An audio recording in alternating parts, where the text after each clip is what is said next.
Hi అండి, అందరికీ నమస్తే. ప్రణయమ ప్రళయమ పార్ట్ 1 చూసి పార్ట్ 2 చూడండి. రితిక అవినాష్ ని హాస్పిటల్ కు తీసుకుని వెళ్తుంది. అవినాష్ ని జాగ్రత్తగా స్ట్రెచ్చర్ మీద పడుకోబెట్టి గట్టిగా డాక్టర్ అని అరుస్తూ కంగారుగా లోపలికి తీసుకుని వెళ్తుంది. డాక్టర్స్ వచ్చి అవినాష్ ని చూస్తారు. ఇది యాక్సిడెంట్ కేసు అండి. ముందు పోలీసులు పర్మిషన్ ఇస్తేనే మేము ట్రీట్మెంట్ ఇవ్వడానికి కుదురుతుంది. కాబట్టి మీరు పోలీస్ స్టేషన్కి వెళ్ళి వాళ్ళ పర్మిషన్ లెటర్ తీసుకుని వస్తే అప్పుడు మేము ట్రీట్మెంట్ చేస్తాం. దానికి అయితే బాధగా, సార్ ప్లీజ్ అలా అనకండి సార్, ఇతను చాలా గాయపడ్డాడు. ఆ ఫార్మాలిటీస్ అన్ని నేను మళ్ళీ చేస్తాను సార్, ముందు ఇతన్ని బ్రతికించండి. సారీ అండి, దానికి మా రూల్స్ ఒప్పుకోవు. మేము ఇలా చేస్తే మాకు చాలా రిస్క్ అవుతుంది. దానికి రీతు కోపంగా, ఇక్కడ మనిషి ప్రాణం పోతుంది అంటే మీకు రూల్స్ అంతా ముఖ్యమైపోయాయా? ఇతని తలకు గాయం అయ్యింది, ఇప్పుడు ఇంటర్నల్ బ్లీడింగ్ కూడా అవుతుంది. ఇంకా ఆలస్యం చేస్తే ఇతని ప్రాణానికే ప్రమాదం. ప్రాణాపాయ స్థితిలో ట్రీట్మెంట్ ఇచ్చామంటే అసలు మీకు ఎలాంటి రిస్క్ ఉండదు అంటుంది. ముందు ఇతనికి ఆపరేషన్ చెయ్యండి ప్లీజ్ అని అడుగుతుంది రీతు. ఏంటండి మీరు కోపంగా చెప్తే మేము చెయ్యాలా? అయినా అన్నీ తెలిసినట్టు మాట్లాడుతున్నారు. మీరేమైనా డాక్టరా? అసలు ఇతను మీకేమవుతాడు అది చెప్పండి ముందు అని అడుగుతాడు ఆ డాక్టర్. రీతు అవినాష్ వైపుకు చూస్తుంది. చెప్పండి, ఇతను మీకేమవుతాడు? He's my fiancee. ఇతను నాకు కాబోయే భర్త అంటుంది రీతు. ఆ మాటకు డాక్టర్ సైలెంట్ అవుతాడు. ఇక రీతు డాక్టర్ వైపుకు చూసి, నేను కూడా ఒక డాక్టర్ని సార్, ఇతని కండిషన్ చేజారిపోతుంది, వెంటనే ఆపరేషన్ చెయ్యండి సార్. మీరు ఎన్నైనా చెప్పండి, ఇతనికి ట్రీట్మెంట్ ఇస్తూ ఉండగా జరగరానిది ఏదైనా జరిగితే మా కెరియర్ చాలా డ్యామేజ్ అవుతుంది. అప్పుడు మేము ఏం సమాధానం చెప్పుకోవాలి? పోలీసులు పర్మిషన్ లేనిదే మేము ట్రీట్మెంట్ ఇవ్వలేము. వెళ్ళి పర్మిషన్ లెటర్ తీసుకుని రండి, అంతవరకు మేము ట్రీట్మెంట్ చేయము అని అంటాడు డాక్టర్. అయినా మీరు కూడా ఒక డాక్టరేగా, అర్థం చేసుకోండి. డాక్టర్ చెప్పింది విని రీతు ఏం మాట్లాడకుండా అవినాష్ ని చూస్తుంది. అవినాష్ తలకు చాలా బ్లీడ్ పోతూ చలనం లేకుండా పడుకుని ఉంటాడు. రీతు సైలెంట్ గా అక్కడి నుంచి వెళ్ళిపోతుంది. అక్కడ ఉన్నవాళ్ళు రీతు అలా అవినాష్ ను వదిలి వెళ్లటం చూసి షాక్ అవుతారు. ఇంతలో ఆయాసపడుతూ చెమటలు కక్కుతూ అక్కడికి లక్కీ వస్తుంది. స్ట్రెచ్చర్ మీద అవినాష్ ని ఒక్కడే ఉండడం చూసి దగ్గరకు వెళ్లి రీతు కోసం చుట్టూ చూస్తుంది. కానీ ఎక్కడా కూడా రీతు కనిపించకపోయేసరికి అక్కడ ఉన్న వాళ్ళని అడుగుతూ ఉండగానే రీతు అక్కడికి వస్తుంది. రీతు చేతిలో ఆపరేషన్ కి కావలసిన వస్తువులన్నీ ఉండడం చూసి రీతు అలా అన్ని కూడా తీసుకుని వచ్చేసరికి అక్కడ ఉన్న డాక్టర్స్ అందరూ కూడా అర్థం కాక అయోమయంగా చూస్తూ ఉంటారు. రీతు సరాసరి అవినాష్ దగ్గరికి వచ్చి స్ట్రెచ్చర్ ని తోసుకుంటూ ఆపరేషన్ థియేటర్ లోపలికి వెళ్లి డోర్ క్లోజ్ చేసేస్తుంది. రీతు అలా వెళ్లటంతో లక్కీతో సహా అక్కడ ఉన్న వాళ్ళందరూ కూడా విస్తుపోతారు. డాక్టర్స్ అంతా కోపంగా, ఏంటిదని రీతు దగ్గరికి వెళ్తూ ఉండగానే లక్కీ వచ్చి వాళ్ళందరినీ ఆపి నచ్చ చెబుతూ ఉంటుంది. అయినా సరే వాళ్ళు వినకుండా వార్డ్ బాయ్ తో డోర్ ఓపెన్ చేయడానికని చూస్తారు. కానీ లోపల నుంచి గడియ పెట్టడంతో ఏమీ చేయలేక అందరూ కూడా బిక్కమొహాలు వేస్తారు. రీతు డాక్టర్ అన్నమాట. సరిగ్గా 25 నిమిషాలకు రీతు బయటకు వచ్చి తన మొహానికి వేసుకున్న మాస్క్ ని తీస్తుంది. రీతు బయటికి రాగానే అక్కడ ఉన్న డాక్టర్స్ అందరూ రీతు దగ్గరకు వచ్చి కోపంగా తిడుతూ ఉంటారు తనని. రీతు కూల్ గా తన చేతులకు వేసుకున్న గ్లౌజెస్ అన్ని తీసి వాళ్ళని చూసి చేతులు కట్టుకుంటుంది. దానికి డాక్టర్ కోపంగా, ఏమ్మా నీకు అసలు బుద్ధుందా? ఎవరిని అడిగి ఇలా చేశావు? నీ ఇష్టానికి నువ్వు ఆపరేషన్ చేస్తావా? మా పర్మిషన్ అవసరం లేదా? ఈ హాస్పిటల్ ఏమైనా నీ బాగుది అనుకున్నావా? ఒక డాక్టర్ అయి ఉండి ఇలా ఎలా చేస్తావు అసలు నువ్వు అని ఇంకా ఏదో మాట్లాడుతూ ఉండగానే రీతు వాళ్ళకు చెయ్యి అడ్డు పెడుతుంది. డాక్టర్ సైలెంట్ అయ్యి కోపంగా రీతుని చూస్తాడు. మీలా డబ్బు కాశపడే డాక్టర్ని కాదు నేను. అతనికి ఏమీ జరగకుండా సక్సెస్ఫుల్ గా ఆపరేషన్ చేశాను. ఇప్పుడు అతని ప్రాణానికి ఎటువంటి ప్రమాదం లేదు, కాబట్టి మీకు రిస్క్ కూడా లేదు. ఇక పర్మిషన్ అంటారా? నేను ఇప్పుడు వెళ్ళి మీకు కావలసిన ఫార్మాలిటీస్ అన్ని పూర్తి చేస్తాను. మీకు అతన్ని అడ్మిట్ చేసుకుంటే చాలు. దానికి డాక్టర్ కోపంగా, మేము అడ్మిట్ చేసుకోము, ఇంకా మీ మీద మేము కేసు కూడా పెడతాము. మా పర్మిషన్ లేనిదే మీరు మా అని అంటూ ఉండగానే దానికి రీతు అందుకుని, చెప్పడం మర్చిపోయాను సార్. ఇతను నా ఫియాన్సీ. ఎవరో మీకు తెలుసా?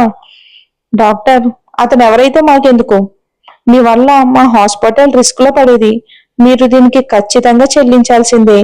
రీతు, చెల్లిస్తా, కానీ ముందు నేను చెప్పేది వినండి. మీకు Shri Rudra group of industries తెలుసా? ఆ, ఎందుకు తెలీదు? One of the top and most industries in India. Shri Rudra Galla ఇద్దరు కలిపి ఇండస్ట్రీని డెవలప్ కూడా చేశారు. వాళ్ళ గురించి ఎవరికి తెలియకుండా ఉంటుంది? రీతు, ఆ ఇండస్ట్రీ చైర్మన్ రుద్ర సార్ కొడుకే ఇతను. పేరు అవినాష్. మీరు ఇలా ట్రీట్మెంట్ ఇవ్వకుండా, అడ్మిట్ చేసుకోకుండా రూల్స్ ఫార్మాలిటీస్ గురించి మాట్లాడారని రుద్ర సార్ గాని శ్రీ మేడం గాని తెలిసింది అనుకోండి, అప్పుడు చెప్పుకోవడానికి మీ హాస్పిటల్ నేమ్ కూడా ఎవరికీ గుర్తుండదు. తర్వాత మీ ఇష్టం అంటుంది. రీతు చెప్పింది విని డాక్టర్ మొహంలో రంగులు మారతాయి.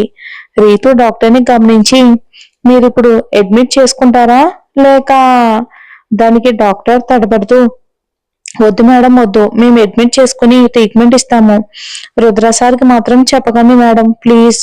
మీరు ఈ విషయం నాకు ముందే చెప్పి ఉంటే ఈ పరిస్థితి ఇంతవరకు వచ్చేదే కాదు మేడం అని చెప్పి అక్కడ ఉన్న నర్సులను చూసి, సార్ని ఐసీయూకి షిఫ్ట్ చేయండి, ఏ లోటు లేకుండా చాలా జాగ్రత్తగా చూసుకోండి అంటాడు.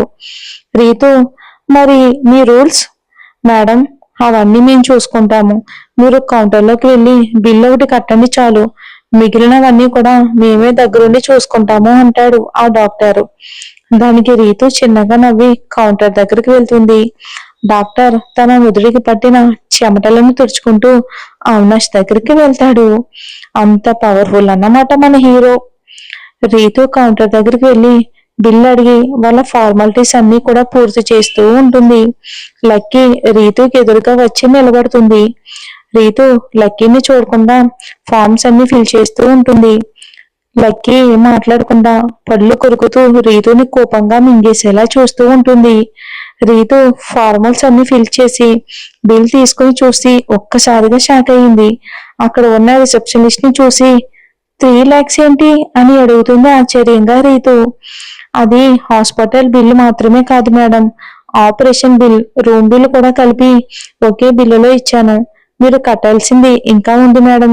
మెడిసిన్స్ బిల్లు కూడా కట్టాలి, కానీ నేను అది ఇందులో యాడ్ చేయలేదు మేడం అని చెప్పింది విని రీతు లక్కీ నోరు తెరుస్తారు. రీతు షాక్ లోని, అదేంటి, ఆపరేషన్ చేసింది నేనే కదా, దానికి కూడా బిల్ మీరే వేస్తారా ఏంటి? నేనే కదా చేశాను. మీకేమైనా డౌట్స్ ఉంటే వెళ్ళి ఆయన్ని అడగండి మేడం. దానికి రీతు ఏం మాట్లాడకుండా ఆ బిల్ తీసుకుని డాక్టర్ దగ్గరికి వెళ్తూ ఉంటుంది. రీతు అలా తనను పట్టించుకోకుండా వెళ్తూ ఉండడం చూసి లక్కీకి కోపం పీక్స్ కి వెళ్ళిపోయింది. ఓసేయ్ రీతు దాన్న, ఇక నేను ఒక దాన్ని ఉన్నాను అన్న తెలివి కూడా లేకుండా అలా పట్టనట్టు వెళ్ళిపోతున్నావేంటే అని గట్టిగా అరుస్తుంది. రీతు వెళ్తున్నదల్లా ఆగి వెనక్కి తిరిగి చూసి మళ్ళీ లక్కీని పట్టించుకోకుండా డాక్టర్ దగ్గరికి వెళ్తుంది. లక్కీ అలా అరవడంతో హాస్పిటల్లో ఉన్న వాళ్ళంతా సైలెంట్ అయ్యి లక్కీని విచిత్రంగా చూస్తారు. లక్కీ చుట్టూ గమనించి పల్లికిలిస్తూ అందరికీ చిన్నగా సారీ చెప్పి రీతు వెనక్కి వెళ్ళి రీతు చేతిని పట్టుకుని ఆపుతుంది. రీతు లక్కీని చూసి ఏంటి అన్నట్లు కళ్ళెగరిస్తుంది. దానికి లక్కీ కోపంగా, ఏంటి రీతు, అసలు నేనేం చేశానని నా మీద అంత కోపంగా ఉన్నావు? రీతు కూల్గా, నేనేం చేశాను? లక్కీ, ఏం చేశావా? నన్ను అక్కడ ఒంటరిగా వదిలేసి ఎందుకు వచ్చేసావే? పోనీ నేను ఇక్కడికి వచ్చాక అయినా కనీసం నన్ను చూడనైనా చూసావా? నేను చెప్పింది నీ మంచి కోసమే కదా అంటుంది లక్కీ. దానికి రీతు కోపంగా, మంచా? ఎవరికి మంచి? నాకా? నా మంచి కోసం ఒక ప్రాణం పోతుంటే చూస్తూ వదిలేయాలా? నువ్వు చెప్పినట్టు నేను చేసి ఉంటే నేను మనిషినేనా? నా మీద నాకే డౌట్ వచ్చింది. నా స్వార్థం నేను చూసుకుంటే ఒక ప్రాణం పోయి ఉండేది. కనీసం అది కూడా ఆలోచించలేదు కదే నువ్వు. నా మంచి గురించి ఆలోచించావని ఆనందపడాలో, లేదా కళ్ళ ముందు ఒక మనిషి ప్రాణం పోతున్నా వదిలేయమని చెప్పినందుకు కోప్పడాలో కూడా నాకు అర్థం కావట్లేదు అంటుంది రీతు. దానికి లక్కీ ఏడుస్తూ ఉంటుంది. రీతు లక్కీ పరిస్థితిని గమనించి కొంచెం బాధపడి లక్కీని కౌగిలించుకుని, ఒక ప్రాణం గురించి ఎప్పుడూ తక్కువ అంచనా వేయకు లక్కీ. మనకు మంచి జరగకపోయినా పర్వాలేదు, కానీ ఎదుటి వాళ్ళకు మన వల్ల చెడు మాత్రం జరగకుండా చూసుకోవాలి. ఇంకెప్పుడు ఎలా ఆలోచించకే, అర్థమైందా అంటుంది. లక్కీ రీతిని గట్టిగా కౌగిలించుకుని ఏడుపు గొంతుతో అలాగే అని చిన్నపిల్లల తల ఊపుతుంది తను. రీతు లక్కీని వదిలి కళ్ళు తుడుస్తూ అబ్బో మా మగరాయుడు కూడా ఏడుస్తున్నాడే అని చిన్నగా నవ్వుతుంది రీతు. లక్కీకి రీతు ఏమందో అర్థమయ్యి అంటే ఏంటే నేను మగరాయిన్నా అని రీతు భుజం మీద కొట్టి బొంగమూతి పెట్టుకుంటుంది. దానికి రీతు నవ్వుతూ ఉన్నదే కదా అన్నాను అని ఇంకా నవ్వుతూ సర్లే నీతో మళ్ళీ ఆడుకుంటానులే, ముందు డాక్టర్ దగ్గరికి వెళ్దాం పదా అని లక్కీని తీసుకుని డాక్టర్ దగ్గరికి వెళ్తుంది రీతు. డాక్టర్ అవినాష్ రిపోర్ట్స్ అన్ని చెక్ చేస్తూ వీళ్ళని చూసి పైకి లేచి రండి మేడం కూర్చోండి అంటాడు. రీతు లక్కీ వెళ్లి కూర్చుని డాక్టర్ని చూస్తారు. రిపోర్ట్స్ అన్ని చూశాను మేడం, మీ అస్తవాస్తి చాలా బాగుంది మేడం. మీ ఫియాన్సీకి ఇక ప్రాబ్లం ఏమీ లేదు, హీఈస్ అవుట్ ఆఫ్ డేంజర్. అతనికి ఇప్పుడంతా కూడా బాగుంటుంది మేడం, ఫ్యూ డేస్ లోనే ఆయన నార్మల్ అయిపోతారు. ఇక డాక్టర్ ఫియాన్సీ అనగానే లక్కీ షాక్ అయ్యి రీతుని చూస్తుంది. రీతు థ్యాంక్ యూ సార్ అని చెప్పి తన చేతిలో ఉన్న బిల్ని డాక్టర్కి ఇస్తూ ఇదేంటో కొంచెం చెప్తారా అని అడుగుతుంది రీతు డాక్టర్ని. ఏంటి సార్ ఇది 3 lakhs ఏంటి? ఆపరేషన్ నేనే చేశాను కదా, మరి 3 లక్షలు ఎందుకు బిల్లు వేశారు? దానికి డాక్టర్ నవ్వుతూ మేడం మీ వల్ల మా స్టాఫ్ అంతా కూడా రిస్క్ లో పడ్డాం, కానీ మీరు చేసిన ఆపరేషన్ సక్సెస్ అయింది కాబట్టి మేము కొంచెంలో తప్పించుకున్నాం, లేకపోతే మా హాస్పిటల్ కి మీ వల్ల చాలా బ్యాడ్ నేమ్ వచ్చేది. మీరు మమ్మల్ని రిస్క్ లో పెట్టారు కాబట్టి మీకు ఈ అమౌంట్ నష్టపరిహారం కింద వేశాం. ఇంకా పేషెంట్ కి సంబంధించి కట్టాల్సిన మిగిలిన అమౌంట్ పక్కనే ఉంది మేడం అంటాడు. డాక్టర్ చెప్పింది విని లక్కీకి చాలా కోపం వస్తుంది. ఇక తిట్టడానికని పైకి లేస్తూ ఉండగానే రీతు లక్కీ చేతిని పట్టుకుని ఆపి డాక్టర్ని పైనుంచి కింద వరకు తదేకంగా చూస్తుంది. డాక్టర్ రీతు చూపుకు కొంచెం భయపడి నసుకుతూ మీలాంటి పెద్దవాళ్ళకు ఈ అమౌంట్ పెద్ద లక్కేమీ కాదుగా మేడం, మీరు అమౌంట్ పే చేస్తే మేము ట్రీట్మెంట్ స్టార్ట్ చేస్తామంటాడు డాక్టరు. దానికి రీతు సైలెంట్ గా తన వెలికే ఉన్న ఉంగరం బయటికి తీసి డాక్టర్కి ఇస్తూ ఇది చాలా expensive ring sir, minimum 5 lakhs ఉండొచ్చు. ప్రస్తుతానికి నా దగ్గర అమౌంట్ లేదు సార్, మీరు ఇది తీసుకుని అడ్జస్ట్ అవ్వండి అని రీతు అలా చెప్పేసరికి లక్కీ ఒక్కసారిగా షాక్ అవుతుంది. డాక్టర్ మొహమాటంగానే మేడం మీది మేము అని నసుకుతూ ఆ ఉంగరాన్ని తదేకంగా చూస్తూ ఉంటాడు డాక్టరు. మరి ఏం జరుగుతుందో మనం వచ్చే ఎపిసోడ్ లో చూద్దామండి. అవినాష్ కి మెలకువ వస్తే ఏం జరుగుతుందో. ఈ స్టోరీలో మన రీతు క్యారెక్టర్ అనేది చాలా చాలా ఇంపార్టెంట్. మరి చూద్దాం.